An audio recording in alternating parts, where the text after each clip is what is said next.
coming to the end of the Japanese period.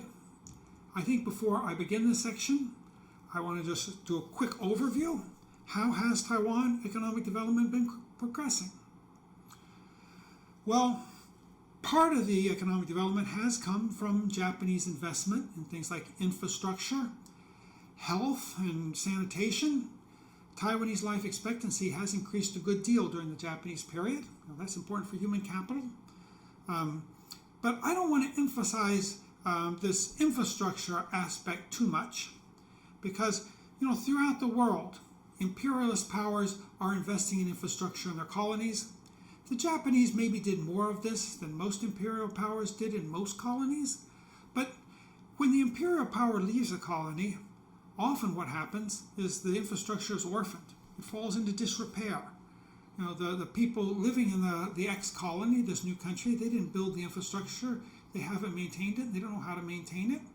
And it was built for the purposes of the colonial or the imperialist power. It may not really be suitable to the needs of this new country. So infrastructure is nice, but it only takes you so far. What I want to emphasize is what's happening to the Taiwanese business world. And as I've said, this begins in the tea industry with the tea boom. That's when foreign money from the West starts pouring into northern Taiwan. Taiwanese get hold of much of this money. Okay? Interest rates fall because of the abundance of money. And the business people, they start having more money to play with. They can use it for trade credit. They can do more commercial investments. Okay? And this gives them a growing sophistication. When World War I comes along, the Japanese empire is suddenly flooded with money. Japanese banks have to figure out, what are we going to do with this? Well, the Taiwanese are ready for them. Okay, they have the sophistication. They manage to borrow more and more money from the banks. They show the Japanese that they're dependable borrowers, that they will get the money back to them usually. And so they take this money. Some of it goes into turning Ponlai rice into an export crop. By increasing fertilizer, maybe also improving the paddies. But a lot of the money also goes to business people that are going to do things like build light rail systems, okay? Mine, maybe build buildings, real estate in the growing cities, though they're still really just towns. Okay? Some of it probably goes to the hat industry too. And the low interest area in the informal markets that were in the north, by the 1930s, we see they've crept down, and by this time, Taichung and northern Jianghua also have low interest rates compared to the south, so this also influences the hat industry. And the hat industry, like the tea industry, these business people have learned to work with foreign buyers to sell their goods to foreign Western markets far away. And they're learning better to keep up with the ever-changing demand in these markets. They're learning how to do flexible production and the labor force. They're building up a female labor force that's also very flexible and will be important in the future to producing a lot of the consumer goods Taiwan will start exporting. So the business networks are growing, and they're becoming more and more sophisticated. I'm telling you this kind of as an optimistic story, and you may think that, well, it looks like Taiwan should be about ready to take off. But that doesn't happen, mainly because of, nationalism and war. When you look at Taiwan's long 20th century, and you're looking at political history, it's very clear it's divided in half. The first half is the Japanese period. The second half, that's the Republic of China period, the KMT period. Okay, and I think that's pretty clear. But when you're looking at economic history, you don't want to make the division that way. And I think that misleads you, and it gives you misleading ideas about how the economic development actually takes place. Okay. In economic history, the long 20th century in Taiwan should be divided into three pieces. There's first a market period, which I've mainly been talking about. Okay, it's a period where there was a lot of crony capitalism, there were regulations, it wasn't a perfect market, but Taiwan's economic growth and development were largely guided by the market. That lasts until maybe the mid to late 1930s. When we get into the late 1930s, we're getting into the period of war. The Japanese have government has become a right-wing nationalistic government. And it's now, more and more being drawn into, fighting in China, and eventually it's going to be fighting with the United States. Okay? So we move to a wartime controlled economy. Okay? This happens gradually, kind of in the 1930s, but it really takes off once the Sino-Japanese War of 1937 begins. The war ends in 1945 when the Japanese lose, but the KMT takes over Taiwan, and the KMT is still fighting a civil war with the communists. So we have another 4 years of civil war where this militaristic, right-wing economics continues. Then, after 1949, the KMT retreats to Taiwan. Now it's a Cold War, but still it's a period of right-wing nationalistic economics. This lasts probably to about 1960. It's hard to really give a good starting and finishing date for this period of controlled nationalistic, wartime economics, because it begins gradually and then it's gradually dismantled. But by the early 1960s, it is clearly being dismantled, and by the mid-1960s, we have now more of a market economy, again, a very imperfect market economy with lots of controls, but once again, the market is driving Taiwan's economic growth and development. In these two units, this unit 8 and the next unit 9, I'm going to be looking at the period of the controlled market.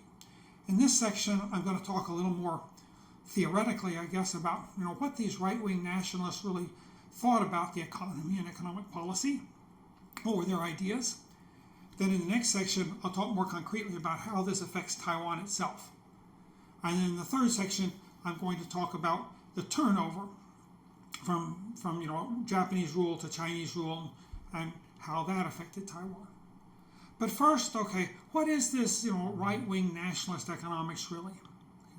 Well, when you go into war, usually markets are no longer going to be free. War and markets doesn't mix very well. On the one hand, the military is often becomes an important monopsonist, where they're the ones buying so much of the goods being produced, the weapons, the ammunition, the trucks, that's the steel. That's all going to the military. Okay, so that's one problem for the market economy. Okay. Another problem is that during war, this has to be a period where people feel solidarity. They're willing to sacrifice themselves for their country. In a market economy, you often have winners and losers. Some people make a fortune, and it's easy sometimes to make a fortune selling weapons to the government because the military is a monopsonist and they don't have much of a budget constraint during a war. So there are always people that come out of a war fairly rich. But you want to limit that. If people see that there are too many people out there that are making fortunes off of the war, while they and their children are forced to sacrifice and maybe give their lives for their country, that's not going to help your war effort. So you have to do as much as possible to try to control these markets, so you don't have obvious big winners that are making great deals of wealth off of the wartime effort.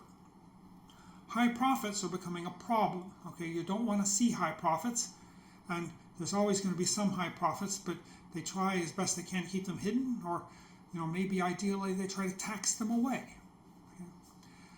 You don't want to see conspicuous consumption. During wartime, you don't want to go out on the street and see somebody you envy, driving some new fancy car, with these, all these, expensive diamond rings, maybe a Gucci purse. Okay, that's not going to help your war effort. You want to have the atmosphere that we're all in this together. We're all comrades. Okay, we're all sacrificing for each other.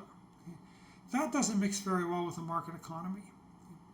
Now, in a market economy, you've got to keep all these controls on, but if you haven't started with a nationalized economy, like maybe the communist countries started with, you often don't see a lot of nationalization because that might cause class division.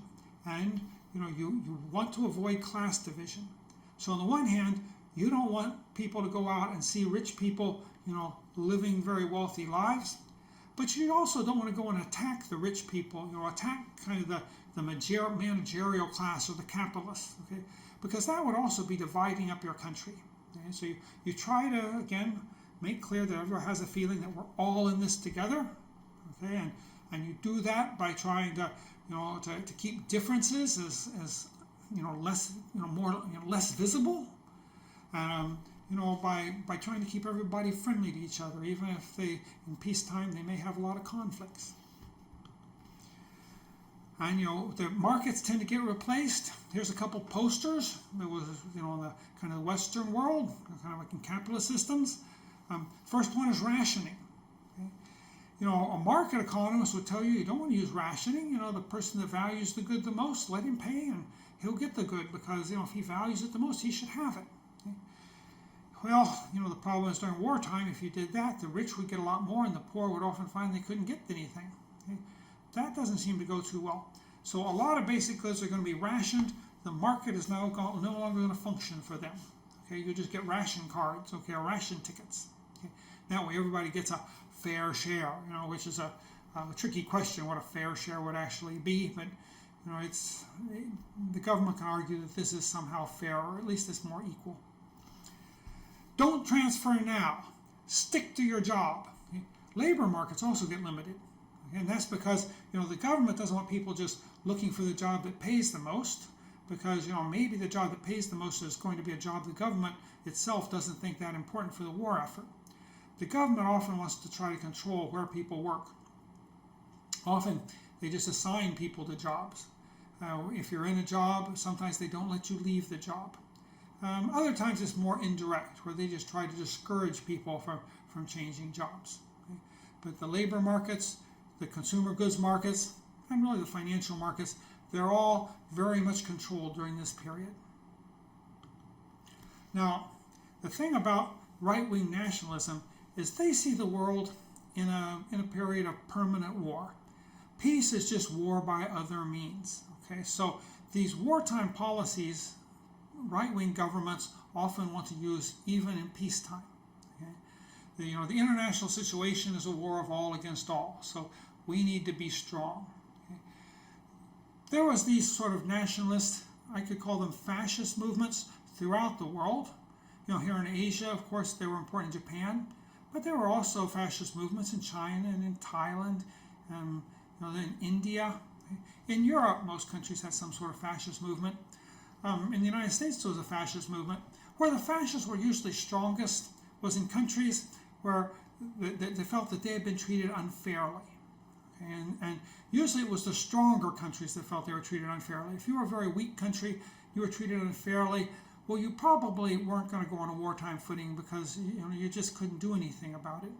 But if you were a fairly strong country that you felt you had been treated unfairly, that's kind of turned them toward nationalism, and maybe more toward the wartime footing. And these people, I say they feel they're victims. The Germans, they clearly saw themselves as victims, treated unfairly after World War I. The Italians also felt that they were treated unfairly after World War I, even though they were on the winning side. They didn't get the spoils they were promised. The Japanese, they also felt that they were treated unfairly. They didn't get what they wanted after World War I. Okay. They felt that they were looked down on by Westerners. Okay. So these are the countries where this right-wing nationalism was strongest. Okay, what sort of economic policies, okay, and how do these right-wing countries use, and how do they see the economy? One of the things you have to understand is that economists tend to look at economies as collections of individuals. Each individual wants to maximize its utility, okay? And maximizing the utility of individuals is a good thing. Well, a right-wing thinker doesn't think that individuals are that important. Okay? It thinks the important being is the nation or the race. Okay? That's what matters. Okay? Individuals are just cells in the body. Okay? And a cell isn't important in itself. If I take and I scrape off some skin cells, well, skin cells don't have rights. I can do that if I think that's going to be good for my body, because I just itch there. Okay? So basically, people exist to sacrifice themselves for the nation or for the race. Okay? So the nation, that's the individual. Individualism itself is a type of cancer. If a cell in the body starts forgetting its real purpose, and just starts multiplying, trying to get bigger and bigger, richer and richer, wealthier and wealthier, okay, that would be cancer. Okay, and so they see this individualism as a sort of a cancer that's eating up, the nation or again the race, whichever they're thinking in terms of. The individual, most individuals, the most important thing for them is to be obedient. Okay, they're going to have duties to do. They have to do their duty, and they need to know their place and not try to get out of their place. Now, as far as different economic activities are concerned, agriculture is romanticized. It's considered the nation's foundation. It's the most basic thing. You have to eat. You can get along with a house that's kind of falling down. Maybe we can fix it later. It's nice to have a lot of nice clothes, but if you just have maybe two or three suits of clothing, maybe that's enough. Okay, but every day you need to eat some food. Okay, so farmers, they're considered important. They're the most important producers economically. They're also romanticized as making the best soldiers. Okay, people in the city get soft. Okay, because they're consuming too much. They have too much leisure. They're spoiled. Okay. It's people in the countryside that are the real tough individuals that are going to go out there and win wars for you. Okay? And because of this, there's a suspicion against commercializing agriculture. You can't do away with agricultural commercialization completely, but right-wing people would not like the idea of, say, having big investors going in and buying up lots of small farms and running big operations with hired labor, okay, to produce, produce fruit in large scale or something like this. Okay. They like the yeoman farmer. Okay. They want to see a situation where you have, small farms, each farm, controlled and owned by one family, and that family is going to make its own food, and then the leftover food is going to then be sold into the local market and maybe eventually reach the city dwellers. Okay. That's the way agriculture should be. Okay. It should be lots of small farms and individual producers. That's agriculture. Manufacturing. Okay. Manufacturing is kind of messy. Okay. Manufacturing is definitely necessary. They want to go to war. They're going to need weapons. They're going to need ammunition. Farmers don't give you that. Okay. You need to have manufacturing. But manufacturing is very dangerous. Okay. One of the ideas the right-wing people pushed is that capitalism is bad because it creates this unhealthy proletariat. The Nazis, and other right-wing nationalists. Okay, today, you probably wouldn't call them socialists, but Nazi means National Socialist. These people saw themselves as socialists, and they hated capitalism as much as a Marxist would hate capitalism. Okay? But their idea was that they were the true healthy socialists, and that Marxism and left-wing socialism was an unhealthy, sickly socialism. And the reason for that is because the communists, the Marxists, they built their socialism on the sickest, most unhealthy part of the country, on the proletariat. The proletariat is a crushed, exploited people, that has been almost destroyed by the capitalists. And the left and the right wing agrees with the left wing about this exploitation and about the proletariat, being crushed by capitalism. But the right wing would say, for that reason, we don't want to build our socialism on the shoulders of the proletariat. We want to build our socialism on the shoulders of the healthiest part of our economy. That would be, these small-scale farmers, maybe the craftsmen that still haven't, that are still competing against the big factories. Those are the people that are really healthy. So, factories, they're a necessary evil. Okay, and to get around this problem, the factory must be regulated pretty heavily. Excuse me. The government, must always, have their organizations within the factories protecting the workers. And, you always have to keep tabs on what these owners are doing because they're not considered a very dependable type of person. In the manufacturing world, the manufacturing that the right wing would dislike the most would be consumer goods. Okay? They think consumer goods, that's often associated with luxury, spoiling people. Less consumer goods might actually be good for the country. Okay, without consumer goods to lead one astray, maybe you would have a country that was built more on heroes. Okay? So you don't want so many consumer products. What you need is strength. Okay, that's heavy industry. You're going to need weapons and steel. You're going to need trucks. Okay, these are the sort of things that should be emphasized when you're industrializing.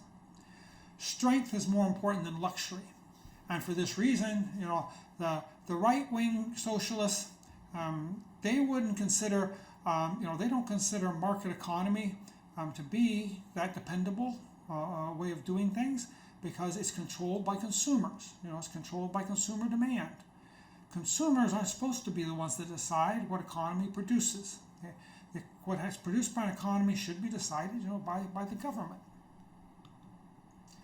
Services. Okay, this is the most troublesome of all the parts of the economy. Services need to be minimized. Okay?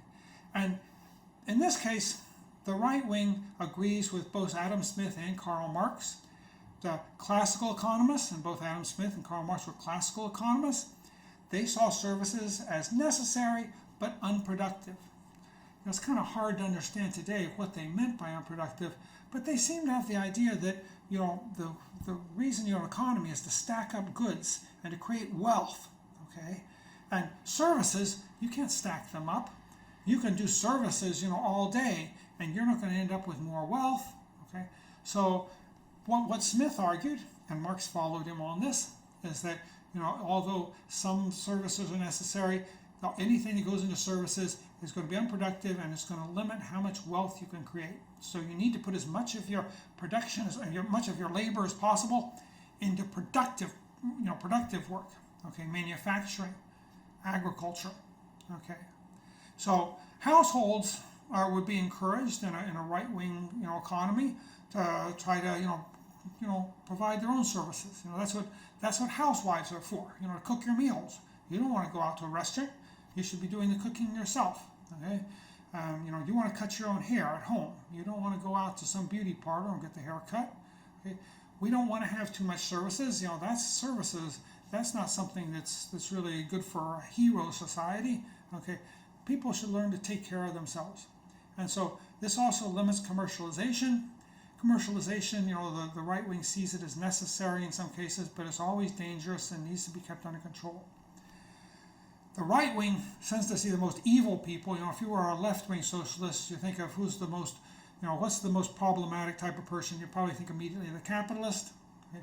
Well, yes, the right wing thinks of that too, but they tend to think more in terms of the middleman. Okay, they don't like middlemen. That seems to be the root of all evil for them. Okay, the middleman is a parasite. Okay, because production is what's important, and you produce things because you have to consume them. But a middleman is just somebody who sticks himself in the middle. Somebody produces grain, the middleman takes the grain, and he sells it for 10% markup to the consumer. He's not doing any production. He's just a parasite. An economist would say, well, no, this really isn't true. The middleman is, offering a lot of good services. He's getting the grain to the right place. Maybe he's packaging the grain. He's doing a lot of market analysis. But the right-wing nationalist economist wouldn't see this. Okay? He would see middlemen as something that, as far as possible, you need to eliminate. The worst type of middleman is the international financier. Okay? And of course, that's because he's the most dangerous middleman to the government. Most middlemen are small people the government thinks they can keep under control. The international financier, he's out there affecting the world, and there's nothing the government can do about him. Okay, he's out in some other country.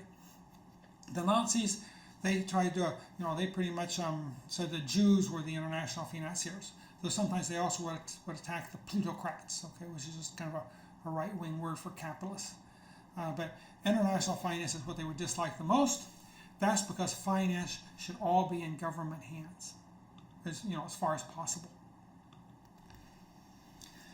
So, you need the economy to be controlled. And the idea, the economy is kind of like the body, and the brain, that's the leader. Okay? The rest of us, we're cells in the body. Okay? And we follow the instructions given to the body. Okay? And the leader does the thinking. Okay? The leader controls the nation's direction. Now, one difference between right-wing and left-wing socialism, okay, if you want to call it that, is that On the right wing, they do accept that markets can be harnessed by the government for good. Okay? The idea here is if you think of the economy like a body, well, in the body, the heart beats.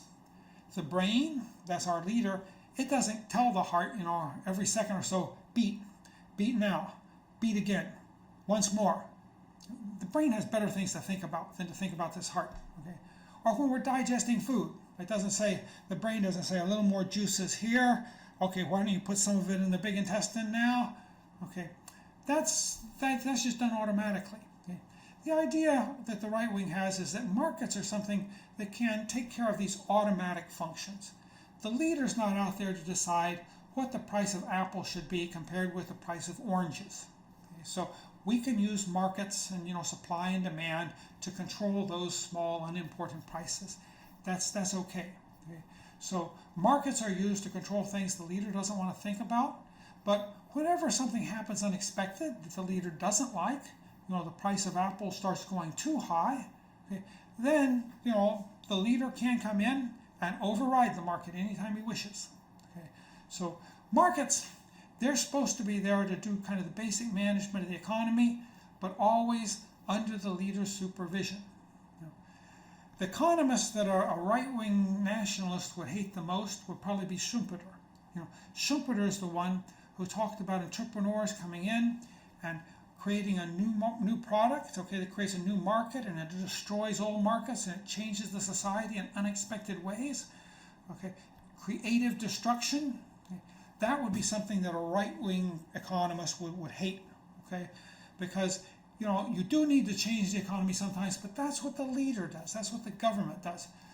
You can't let these crazy parts of the body suddenly take over and grow an extra arm or where you lose an extra leg. Okay, that's just wrong. Okay, so markets are always something that have to be kept under control. Okay, they're not the leader of the country. If you're more of a left-wing, socialist like a Marxist, they're much more skeptical toward any forms of markets, though they do use some simple markets in their economy as well. I said people are like cells in the body. Well, the body also needs organs. Okay, so the government tries to create these big organizations underneath the government to help it control the society and control the functioning of the society. One of the things the Japanese government liked to do a lot of was create private-public enterprises. They would create new enterprises. They would round up, maybe the capital from business people, and the business people would get like 50% ownership, and then the government would, give some, property and some rights and things to this company, and it would become a half private, half public corporation. Okay? And this was an idea the Japanese pushed a lot, and these are technically, okay, these are mixed organizations. Generally, though, they're pretty much under government control. Okay, the government didn't want to go out and nationalize things, though. That would have seemed too hostile to the business people in the country, and you want everybody united. So you just pull them into these ventures, and then the government takes control of the ventures. So the businessman's just kind of on for kind of the free ride. Okay? Also, cartels. Okay? It's very hard to control, maybe 20 or 30 organizations. It's much easier to put them into a cartel and then give the cartel orders.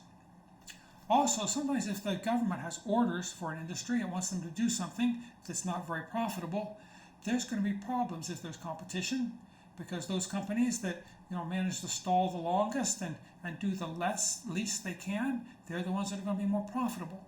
And so there'll kind of be a contest on who can fool the government and pretend like it's doing what the government wants, but really do other things to make money. What you need to end this competition. You need to put everybody into a cartel so that they'll all work together, and then that makes it easier for the government to watch over and control them. Smaller businesses, it's much harder to put into a cartel. If you've got tens of thousands of little ma and pa grocery stores out there, that's kind of hard to turn into a cartel. What the government does, though, is they create kind of trade associations, and they try to use these trade associations to guide the small businesses. Okay, but probably in a looser fashion than they would guide the big businesses, because they're probably not as frightened of the small businesses. They think the big businesses are the real challenge to the government. The Japanese during this period, they use a slogan that originally comes out of the United States. In the 1920s, there were some economists that wrote a paper talking about the separation of ownership and control. And they were noticing at this time, corporations were growing very large, so that there was thousands of stockholders, but with so many stockholders, they couldn't really control the company. They didn't know each other, they're scattered all over the country, and they may be investing in 10, 20, 30 different companies. They're not experts in what they're investing in. So you've got ownership of the company in the hands of the stockholders, but the real control is in the hands of the CEO, kind of in the managerial class. Okay? CEO may have his own board of directors, or they kind of control the company together. In theory, the stockholders could hold a meeting and throw out the CEO and the board of directors, but that hardly ever happens because it's just, it's hard to coordinate, and the stockholders are just too ill-informed about what the company's really doing. Well, the Japanese in the United States, this was seen as kind of a problem to be discussed. It's a new thing in economics. It wasn't really considered good or bad, or some people considered it good, some people consider it bad. The Japanese decide this is the way their country should go. They say, we want to have a separation of ownership and control. And what this means is we're not going to nationalize things. Okay, the people who own these big corporations, these big conglomerates, Mitsui, Mitsubishi, these places, they stay, they can keep the ownership, but we want control. Okay, the control should be in the hands of the government. And then in theory, with the ownership in the hands of in private hands, the owner should still be getting their dividends, okay, from the company. Actually, those who move into wartime, of course, there's not many dividends. Okay, and this is a kind of a backdoor way of confiscating, okay, the businesses. Okay, but the Japanese would not admit they were confiscating businesses. They wanted to try to keep everybody happy. Okay, so they said this is just a separation of ownership and control. You still own all your stuff, okay, but we want to control it. In practice during this period, if you want to make money, you got to be a good negotiator and be able to negotiate well with the government, find loopholes, okay, make sure that the government policy is not too hostile to what you want to do. This is a period of crony capitalism, which is the government, of course, hates crony capitalism at this time. That's a poison, okay, when these business people start influencing the government officials that are supposed to be following the leader's commands. This is a terrible thing, okay, and these people should be thrown in prison. But in practice, that's the only way you're going to protect your fortune, and protect your company. So you do get a lot of maneuvering. Businesses have to find some way to try to keep the government happy and keep the government, creating policies that's not going to hurt their business too much, and maybe will help their business. Maybe it'll hurt the businesses of their competitors.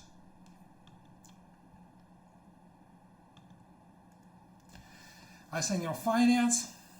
The leader, the right-wing nationalist economists, they're very hostile to international finance because finance should be in government hands. Okay, should be public finance, controlled by the government. Not always directly controlled, but the government is always going to be behind making sure that the financial world is doing what it wants to do.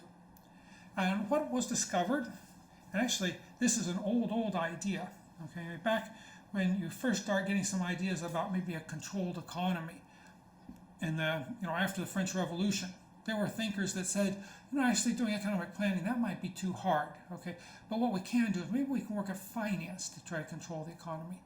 That's what these right-wing nationalist economists thought, okay.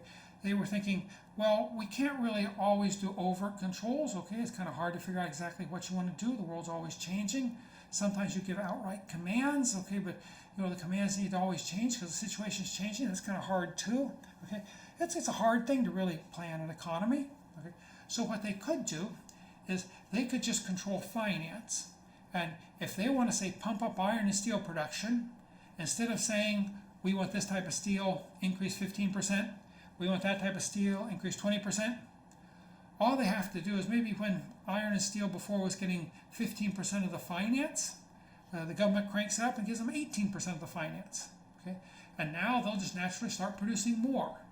And they might have a better idea, what they should produce. They could kind of look at prices and, negotiate with the military or whatever and figure out exactly what should be produced.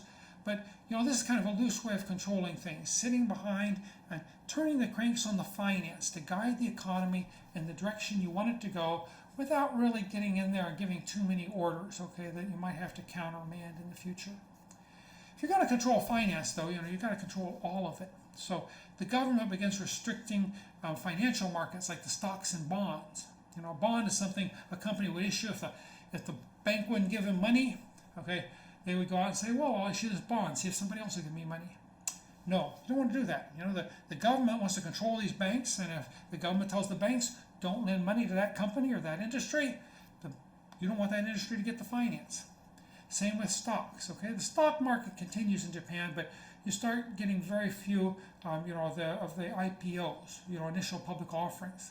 Okay, they don't want companies, getting lots of finance through the stock market unless it happens to be a type of company that the government is, pushing at that time to try to get, more finance into its hands. Okay, so the stock market and the bond market comes under stricter and stricter controls. It's also hard to control the small banks. Okay. When Japan started economic development in the Meiji era, it was an economy of thousands of small banks. Okay, that was the way it worked. But by the time we get to World War II, it's clear that there's just maybe a dozen big banks completely dominating the financial world. Okay? And this is part of government policy. It wasn't always something the government didn't directly shut down these small banks, but it adjusted its policy to kind of discourage small banking and make it harder and harder for small banks to make money, and gradually push all the finance into a handful of big banks. Okay? The big banks then, there's some of them that are publicly controlled, but mainly they're kind of just heavily regulated. And the government is always watching over their shoulder. The government can just kind of through unofficial channels tell them, we think you need to put more of your money into this industry. And the bank knows that, well, I better do that, or else the government has ways that, they'll get even with me. Okay, so banks more and more fall under the control of the government, and the government uses the banks to shape the economy the way it wants it to go.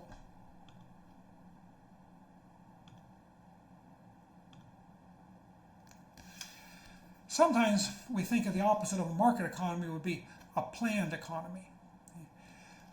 The right-wing socialists, they didn't like to talk about planning as much as the left-wing socialists like to talk about planning.